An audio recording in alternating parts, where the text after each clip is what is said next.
Livro de Esdras.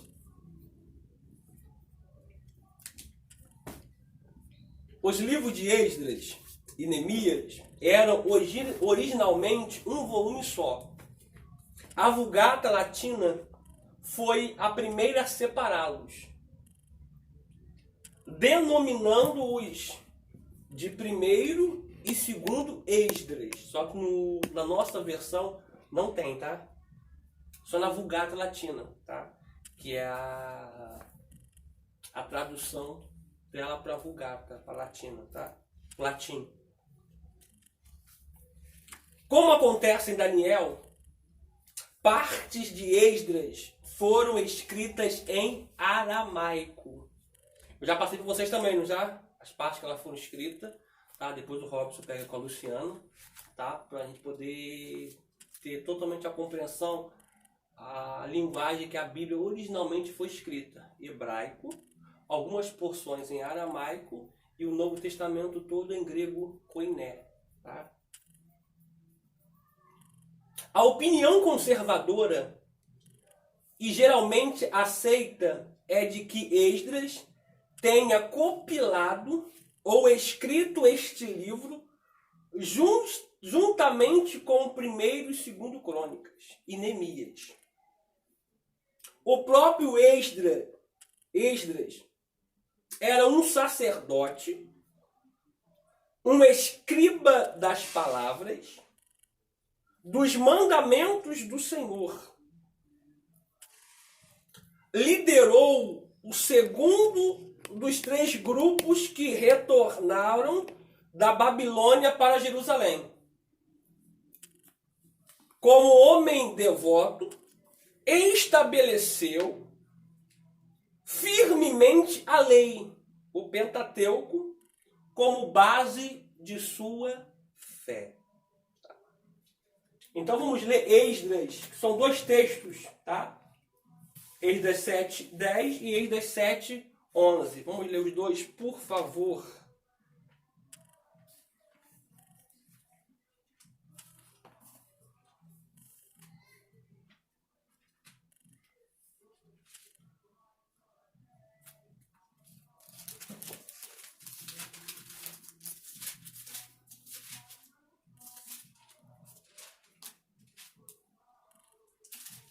Esdras capítulo 7, versículo 10 ao 11 diz assim: porque Esdras tinha preparado o seu coração para buscar a lei do Senhor e para a cumprir e para ensinar em Israel os seus estatutos e os seus direitos. Esta é, pois, a cópia da carta que o rei Artaxerxes deu ao sacerdote Esdras, o escriba das palavras, dos mandamentos do Senhor e dos estatutos sobre Israel. Se você notar todo o contexto pós-exílio babilônico, Israel volta em 3 levas. Primeira leva, ele volta em determinado período. Na segunda leva, em outro determinado período. E depois em outro determinado período. 3 levas. Primeiro, para reconstruir o templo. Depois, para reconstruir os muros. E depois vem Esdras para poder implementar a lei dentro de Israel. Porque não adianta ter templo, não adianta ter muro e não ter palavra. Muitos lugares temos templo, muitos lugares temos muro, porém falta o primordial, que é a palavra. E essas 3 coisas trabalham juntos. Templo, lugar de adoração. Muro fala de limite. Nem tudo eu como templo posso fazer. Eu como igreja posso fazer. E palavra, que é um manual de conduta de cada cristão. Vamos lá. O nome hebraico Esdras significa ajuda ou auxílio. Os livros de Esdras e Neemias eram originalmente um rolo só, um pergaminho só. Tá? Neemias 3:32. Agora vamos ler. Mais tarde, os judeus dividiram este rolo e o chamaram de primeiro e segundo Esdras. As modernas Bíblias hebraicas chamam os dois livros de Esdras e Neemias. Então, a nossa tradução ela é moderna. Assim como outras Bíblias modernas. Parte do livro de Esdras, capítulo 4, versículo 8 a 6, versículo 18, e Esdras 7 ao 12, 7 do 12 ao 26, foi escrita em aramaico e o restante em hebraico, sendo Esdras versado em ambos idiomas. Vamos ler primeiro Neemias 3:32.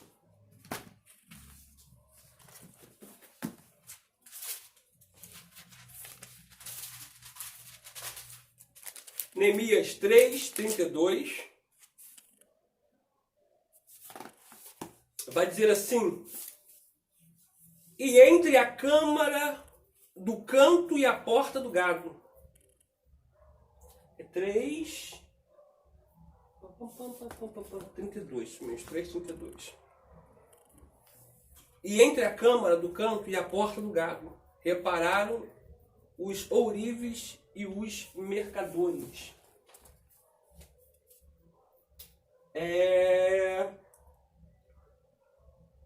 Vamos ler Esdras 4:8 somente. Capítulo 4, versículo 8.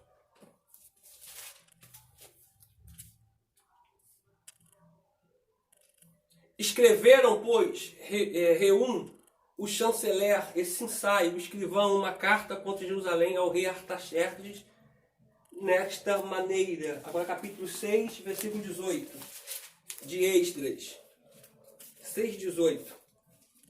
E puseram os sacerdotes nas suas turmas e os levitas nas suas divisões, para o ministério de Deus, que está em Jerusalém, conforme o escrito do livro de Moisés.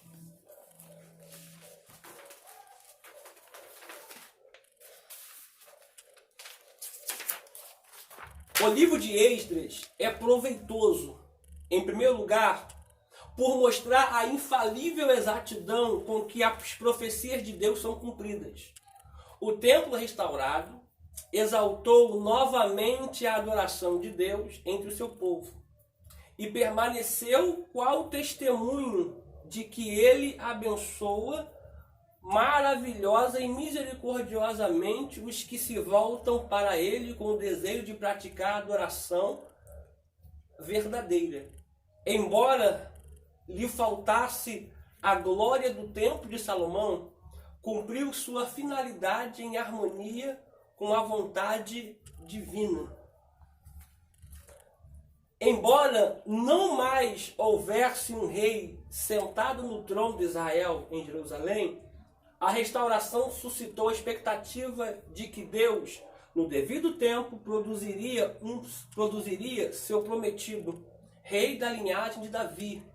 A nação restaurada estava agora em condições de guardar as pronunciações sagradas e a adoração do Senhor Deus até o tempo do aparecimento do Messias. Se este restante não tivesse agido com fé no que tange a retornar à sua terra, a quem viria o Messias?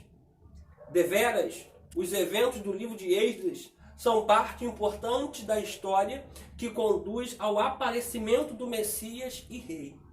O livro de Esdras contém missões que são do mais alto valor para os cristãos de hoje.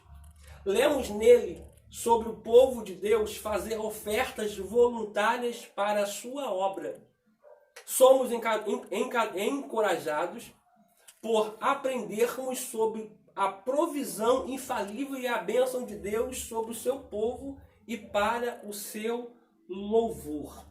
Esdras 2:68.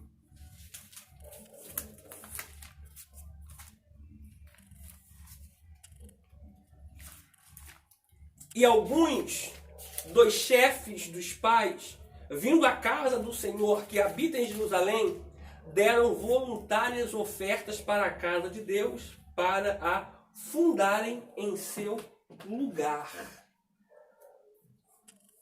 Esdras 6, versículo 16.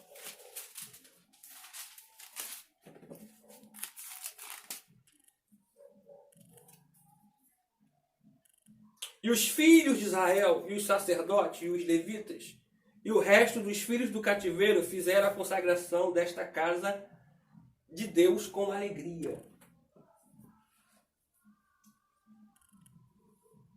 A fidelidade de Deus é contrastada com a infidelidade do povo. Apesar do seu retorno e das promessas divinas, o povo se deixou influenciar pelos seus inimigos e desistiu temporariamente. Posteriormente, depois de completada a obra, de forma que pudesse adorar a Deus em seu próprio tempo, o povo se tornou desobediente aos mandamentos de Deus. Desenvolve-se uma geração inteira cujas iniquidades se multiplicaram sobre as vossas cabeças. Contudo, como foi dito acima, a fidelidade de Deus triunfa em cada situação. O livro de Neemias. Pelo conteúdo do livro, sabe-se que a obra somente pode ter sido escrita algum tempo depois da volta de Neemias da Pérsia para Jerusalém. Talvez a sua redação final tenha sido completada antes da morte de Artaxerxes I, em 424 a.C. Ao contrário, a morte de um monarca tão benigno provavelmente teria sido mencionada em Neemias.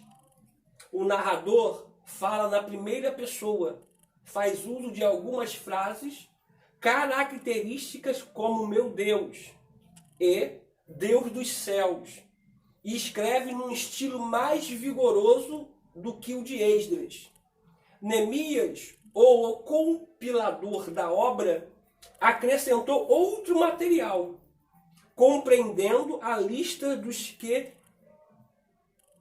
edificaram o muro, e a dos judeus que voltaram com Zorobabel, a daqueles que selaram o pacto, e também as listas dos habitantes das cidades, e de sacerdotes e levitas.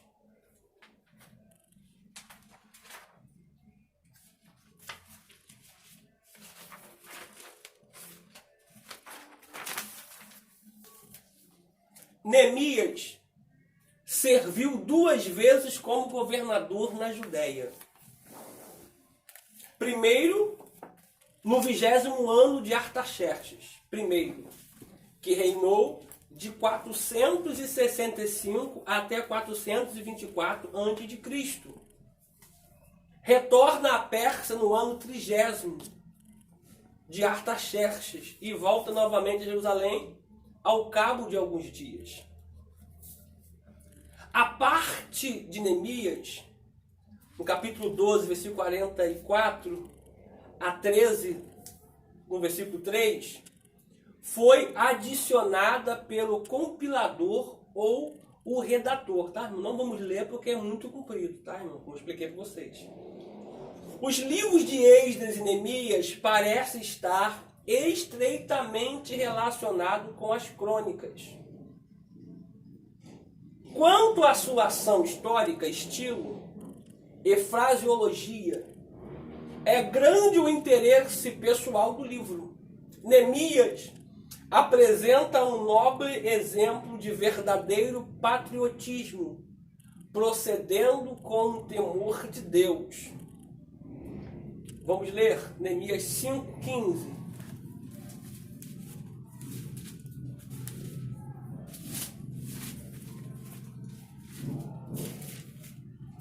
Neemias 5,15.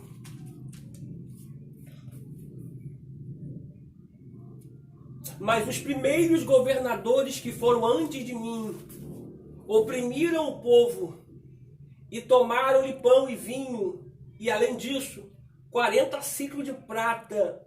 Ainda também, os seus moços dominavam sobre o povo. Porém, eu assim não fiz por causa do temor de Deus. Observe, não é porque todo mundo está fazendo que você tem que fazer. Neemias disse, todo mundo está fazendo, mas eu não. Eu respeito ao Senhor. Esse temor aqui é respeito. Esse temor aí é respeito. Tá? Boa vida.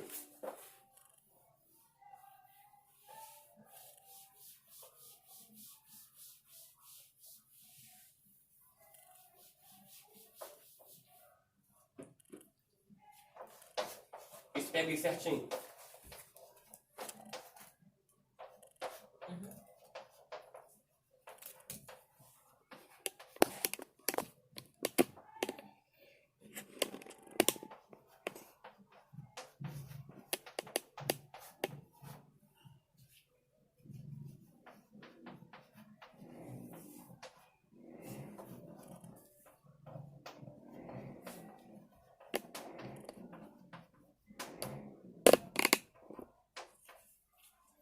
Existe temor e tremor. Temor é respeito. E o que é tremor? É medo ou reverência. Tá? Mas eu fico mais com isso aqui. Ó.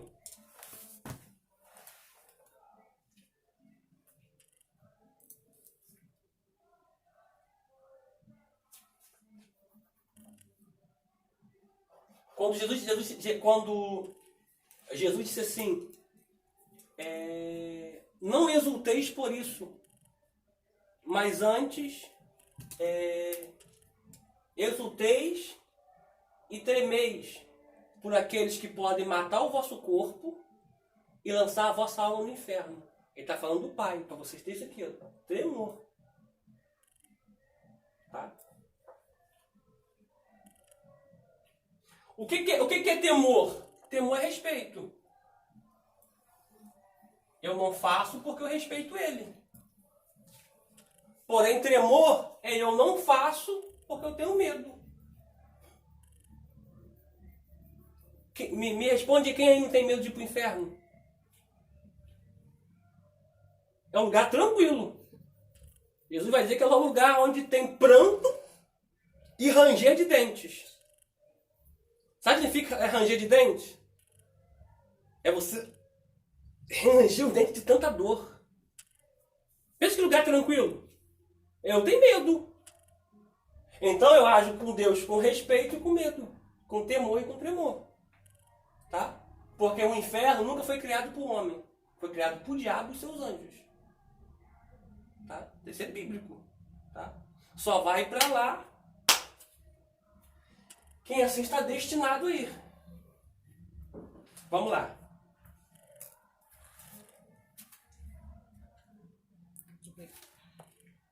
Você achou aí, vida? Eu já li, já, né? Já. Já, este livro traz... Capítulo 5, versículo 15, né?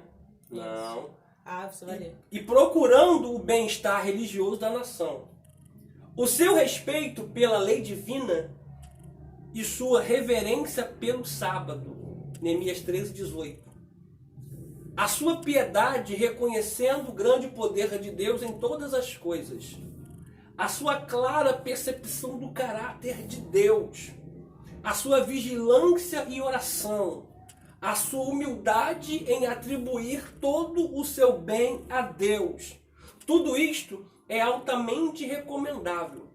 Poucos livros da Bíblia contêm como este tantas lições de filosofia divina. Isto é, da religião ensinada pelos exemplos.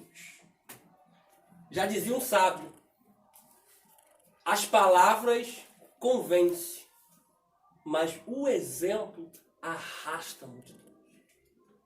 As palavras convencem, mas o exemplo arrasta multidões. Vamos ler alguns textos aqui? Neemias 13, 18. Neemias 13, 18. Diz assim: porventura Não fizeram vossos pais assim? E nosso Deus não trouxe todo este mal sobre nós e sobre esta cidade? E vós ainda mais acrescentais o ardor de sua ira sobre Israel, profanando o sábado? Neemias 4:9.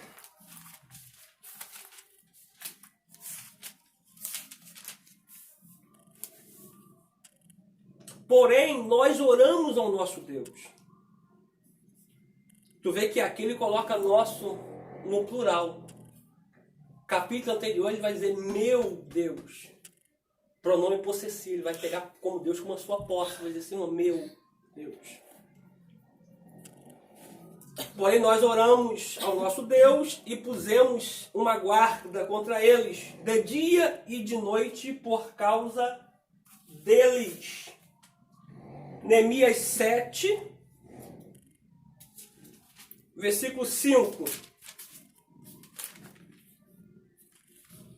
Então o meu Deus me pôs no meu coração que ajuntasse os nobres, os magistrados e o povo para registrar as genealogias.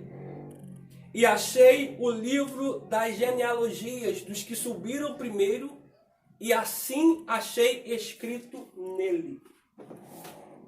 Apostila.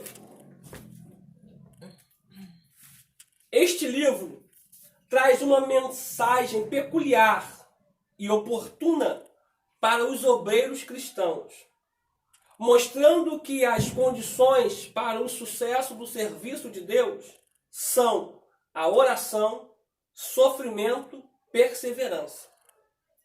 Neemias pode ser considerado pelo exposto no livro como um obreiro modelo para Deus. Observe isso aqui. Essa expressão aqui, sofrimento, tá, gente? Dá-nos a ideia de que quando o crente está passando por um processo difícil, ele se chega mais a Deus. Então, esse foi os quesitos que teve Neemias. Oração, sofrimento, que fez ele se chegar até Deus, e perseverança.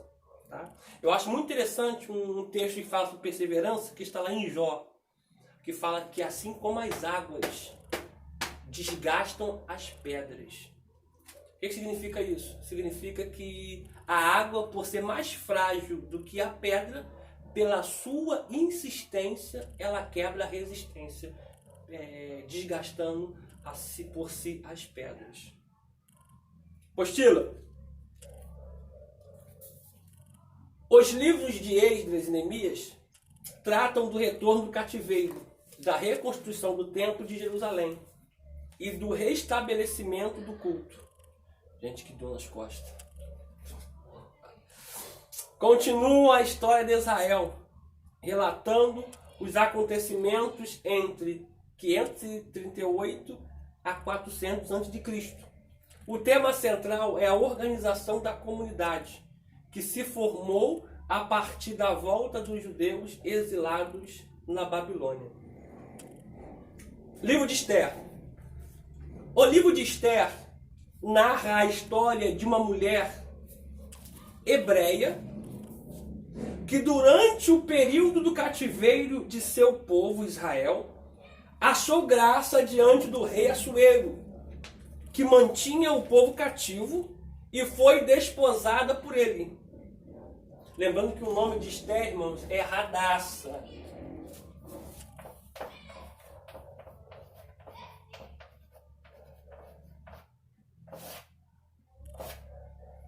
Tá?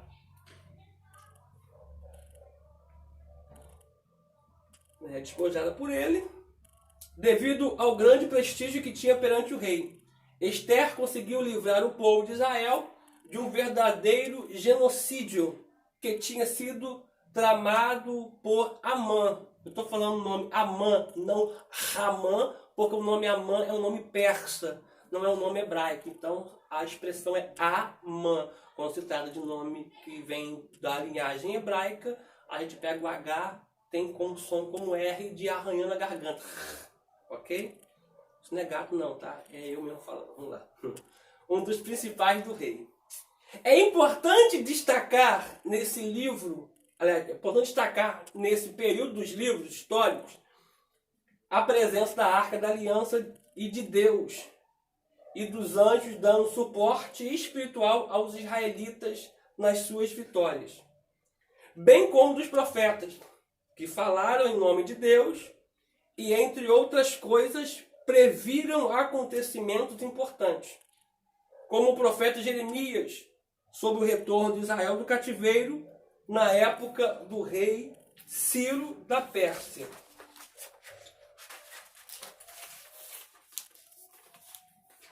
Os livros poéticos, os escritos. A Bíblia hebraica, a gente não está numa aula hoje de muita leitura, né? Porque muitas coisas aqui também eu expliquei nas aulas passadas, né? Como divisão de tribo, Reino Norte, Reino Sul, quem recebeu o de bênção de Jacó, o nome das tribos se dividiu, quem ficou para o Reino Norte, quem ficou para o Reino Sul, enfim. Então a gente ganhou muito tempo nas aulas passadas e agora nós estamos fazendo a leitura daquilo que já foi aplicado.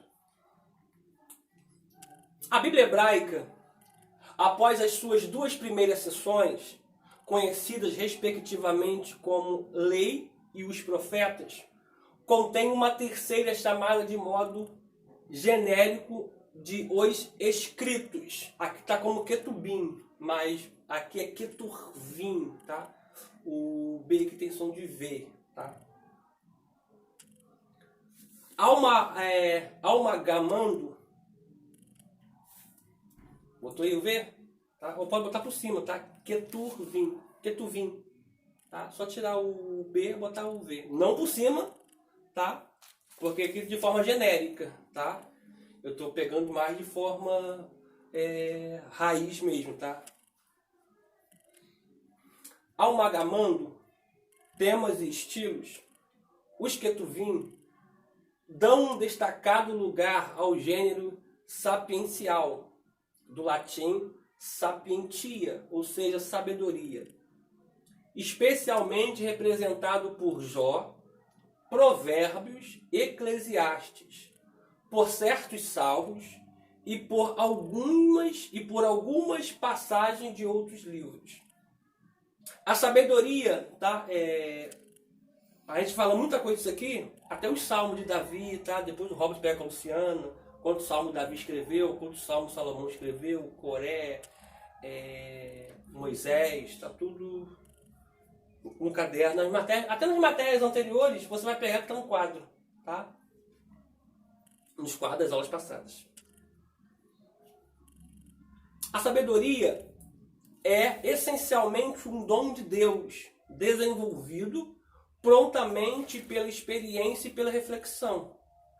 Porque a experiência do cotidiano é também, por sua vez, fonte inesgotável de sabedoria para aquela que anda com os olhos bem abertos e não se agrada de sua própria ignorância. Tá? A sabedoria vem de Deus e o conhecimento você adquire com estudo, porque conhecimento não ocupa espaço. Quanto mais conhecimento você tiver, melhor é. Tá? Porque conhecimento não ocupa espaço. E nem pega mofo nem poeira.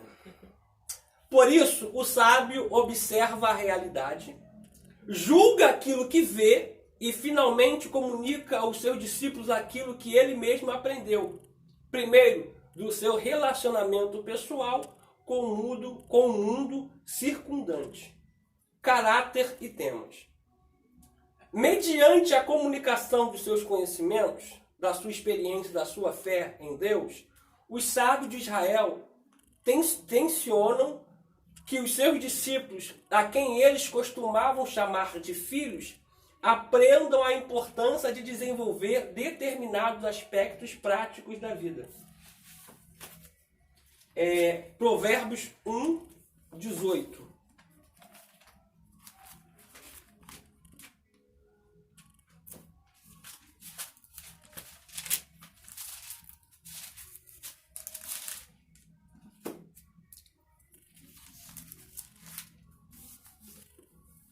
Provérbios 1, 8. Filho meu, ouve a instrução de teu pai e não deixes a doutrina de tua mãe. Quando a gente olha esse texto aqui, Quando a gente olha esse texto aqui, pessoal, quando a gente olha esse texto aqui, o que a gente aprende? A gente aprende que é um pai dando instrução para um filho e uma mãe, no âmbito materno, ensinando o filho. Só que não é. Tá? Não é. Tá? Esse âmbito aqui, originalmente falando, está falando do sábio, do mestre que está lecionando. Tá? Tá falando assim, ó, escute a instrução do seu mestre, seu pai. Por isso que eu chamo muito aluno de filho. Algumas pessoas perguntam, pastor, por que você é aluno de filho? Por causa disso. Eu chamo muito aluno de filho. Eu não vou citar o nome de alguns aqui porque eu posso ficar em falta com outros que eu não chamo. Mas muitos alunos chamam de filho. Ou de filha. Então, observe isso aqui. A mãe, quando fala de mãe, está apontando para a igreja. Tá? Ouve a doutrina da sua mãe, que é a igreja. Lembra aquela mulher que estava sendo perseguida pelo dragão em Apocalipse 12, que é a igreja, que estava com dor de parto, que estava gerando? Então, é a igreja. Tá? Então, a igreja tem que ter doutrina. Doutrina é palavra. Então, é válido eu dizer isso aqui? É válido dizer isso aqui? E eu vou rasgar agora. O que é doutrina? De forma radical. O que é doutrina? De forma radical. Doutrina.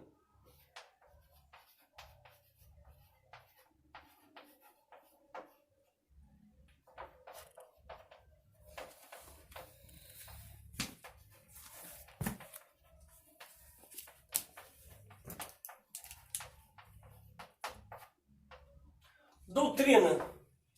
Ensinos que tem como base a Bíblia. Isso é doutrina. Tá?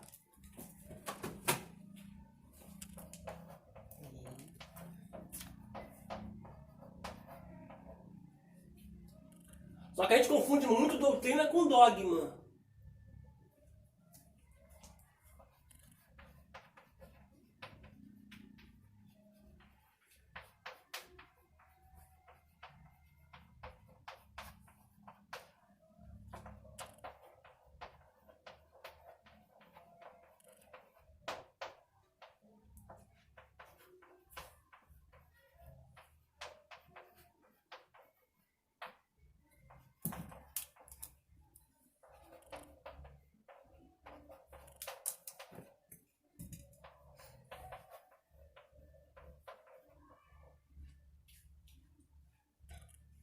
Eu preciso, quer ver?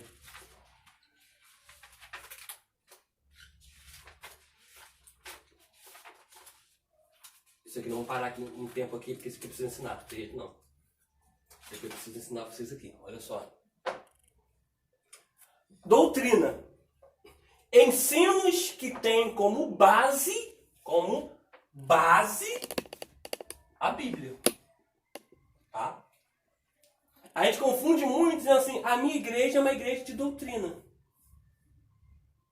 Só que não é doutrina, é dogma. O que é dogma? Dogma é mecanismo humanista, ideológico de um líder aos seus seguidores.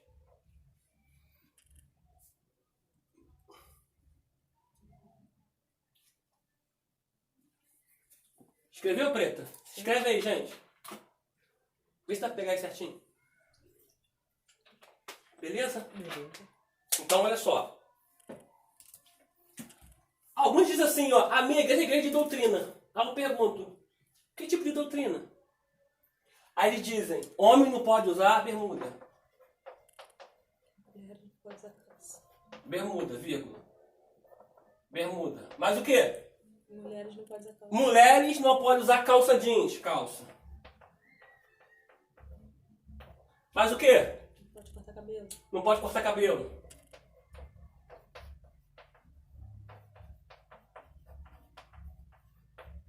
Mas o quê?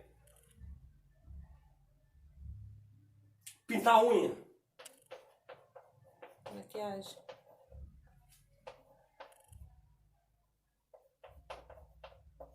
Maquiagem. E por aí vai. Eu vou botar assim, ó. E, bem grande, etc. e etc. Vamos lá. E por aí vai. Homem não pode jogar bola.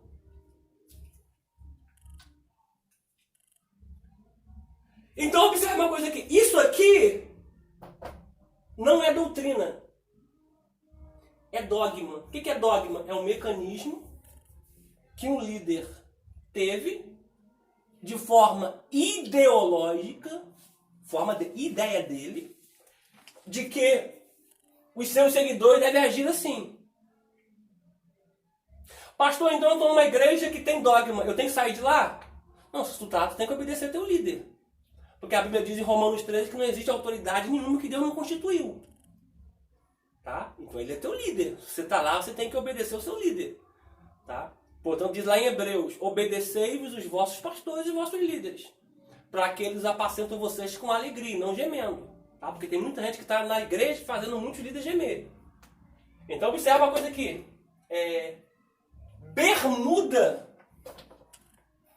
Bermuda não te coloca no inferno. Calça jeans não te coloca no inferno. Observação, depende da calça jeans. Tá? Porque existe muita calça que é mais decente do que saia, existe muita saia que é mais decente do que calça. Então tudo tem que ser com pudor. Cortar cabelo não te coloca no inferno. Pintar unha, gente, tem um pastor da internet que manda as mulheres fazer assim com a mão assim, ó, e diz que a bombadilha está na mão da mulher, na unha. Maquiagem, etc. Tá? Olha o que a Bíblia diz. Olha o que a Bíblia diz. O que poderá me afastar do amor de Deus? A morte, a fome, a peste, a nudez, a espada, o perigo. Porque eu estou certo que nem a morte, nem a vida, nem os anjos, nem os principados, nem a potestade, nada poderá me afastar. Diz nada. Nada pode me afastar no amor de Cristo que está em Cristo, no amor de Deus que está em Cristo Jesus. Então, existem coisas que não é doutrina, tá? É dogma. Observe isso aqui. Não quer dizer que você tem que desonrar o seu líder, tá? Tem gente que não usa. Porém, eu uso. Eu uso bermuda, tá? Não uso maquiagem, não, tá? Eu uso bermuda. Um dia alguém falou comigo assim, pastor, mas um homem não pode usar bermuda. Eu falei, é mesmo, pastor? Sério? Eu falei com ele assim, me mostra aqui. Mostra que na Bíblia que não pode cortar, que não pode usar bermuda. Aí, não, mas porque eu aprendi que o homem não pode usar bermuda. Eu falei, não, tipo assim, é uma mente assim, bitolada. Porque se um homem não pode usar bermuda, por que mulher pode usar saia até o joelho? Tá entendendo? Então, gente, o que acontece? Isso é dogma humano, tá? Não é doutrina. Doutrina é tudo que está com base na Bíblia. Mulher se vista com pudor, com modéstia, tá? Enfim, ok? Decência, tá? Não adianta botar uma saia até lá embaixo mostrando os decotes dos peitos, as costas de fora, e aí vai. Tá? Short curto, e aí vai, tá? Enfim, tá? Mas cada um dará acontecer a Deus, tá bom? Apostila. Característico da literatura sapiencial é o tema da justiça retribuidora, conforme está: Deus recompensa o justo de conduta e castiga o mal. De quem são, respectivamente, figura o sábio Nécio. De modo semelhante, os discípulos que seguem os conselhos de seu mestre serão premiados com o dom da vida, enquanto que a necessidade de outros lhes acarretará a morte. Vamos ler pelo menos um texto desse aqui? Provérbios 11, 31. Provérbios 11, 31.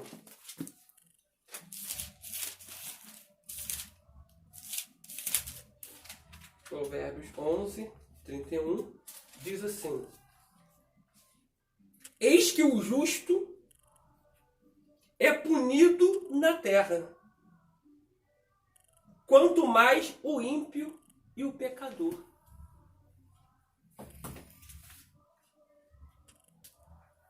Vamos ler esse último parágrafo aqui para a gente poder concluir. A sabedoria. Nos escritos sapienciais, não só se escuta a voz dos sábios de Israel, mas também, às vezes, se deseja ouvir a dos sábios de outros povos. E em certas ocasiões, texto que não vamos ler não, porque nós já lemos na aula passada, tá nas aulas anteriores, que fala de Argum e de Jaque. E em outras certas ocasiões, inclusive a sabedoria personificada fala e convida a todos a receberem o seu ensinamento, que é tesouro de valor incomparável. Vamos ler Provérbios 8, do 10 ao 11.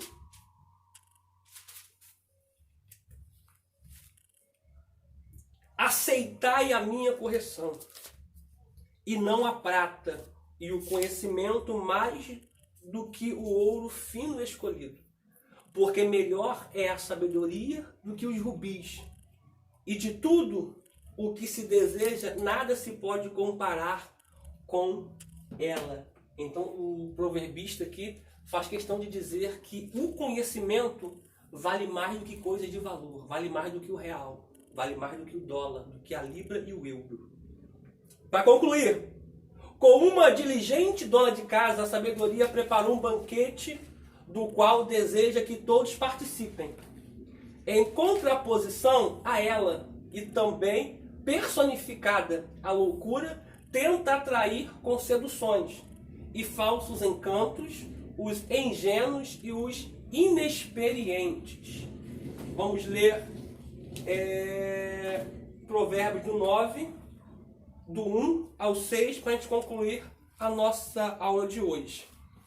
A sabedoria já edificou a sua casa, já lavrou as suas 7 colunas, já sacrificou as suas vítimas, misturou o seu vinho e já preparou a sua mesa. Já deu ordem às suas criadas, já anda convidando desde as alturas da cidade, dizendo: quem é simples, volte-se para aqui. Aos faltos de entendimento diz: vinde comer do meu pão e bebei do meu vinho que tenho misturado. Deixai os insensatos e vivei, e andai pelo caminho do entendimento. Está dizendo, quem quiser entendimento que venha. Deixa o insensato não vai vir. Mas é um convite, venha e aprenda, tá bom? A gente encerra essa aula de hoje por aqui. Na próxima aula a gente conclui a apostila e na outra aula, sem ser a próxima outra, a gente entra com a nossa avaliação. Lembrando que 5 questões serão de respostas escritas e 5 são de múltipla escolha, tá bom? Estude a matéria e vamos orar em nome de Jesus. Pai, eu te louvo por esta aula. O Senhor nos deu a graça de termos. Muito obrigado pela tua fidelidade, pelo Deus grande que o Senhor é. Seja com cada aluno, Senhor, porque é uma aula profética, a qual o Senhor fala conosco, a qual o Senhor trata com a gente, a qual o Senhor exorta a gente, nos dá um direcionamento daquilo que o Senhor quer, que assim prossigamos. Muito obrigado por tudo, fique conosco e nos abençoe, não só a mim, mas todos os alunos, toda a família representada por cada aluno, em nome do teu Filho amado Jesus. Amém e graças a Deus. Eu me despeço aqui, lhe deixando um forte abraço, tá? Deus nos abençoe. Até a próxima aula, se Deus quiser, presencial, porque estamos com muita saudade de vocês, tá bom? Beijo no coração de todos e shalom.